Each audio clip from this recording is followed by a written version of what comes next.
मु नीलमाधव मिश्र आज सृजनिका भाषा साहित्य संस्कृति परिषद नयागढ़ तरफर रज सारस्वत समारोह एवं राज्यस्तरीय कविता पाठोत्सवर आयोजन करा जायथिला।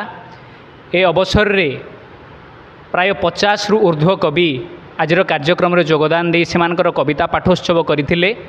एथिसह आजर कार्यक्रम रे आम परंपरा एवं पर्वपर्वाणी एवं आम संस्कृति संपर्क में आलोचना करा जायथिला एवं यही कार्यक्रम रे कविता गुड़ी को मुझे संयोजना करुली। सृजनिका भाषा साहित्य संस्कृति परिषद द्वारा जो आज आयोजन करा जायथिला रज सारस्वत समारोह कविता पाठोत्सव,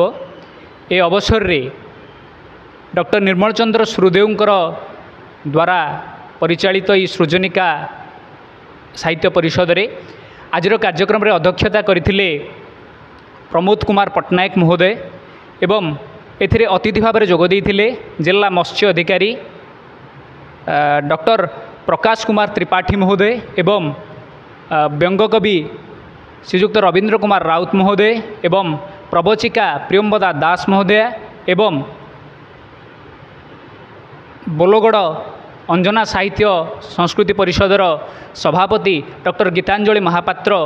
आदि अतिथि माने ए अवसर रे योगदान करथिले एवं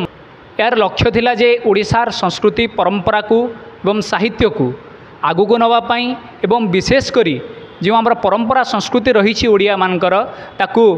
आलोकपात करने पाई अतिथि माने सेमानक उपरे निजर अभिव्यक्त मत रखिथिले एवं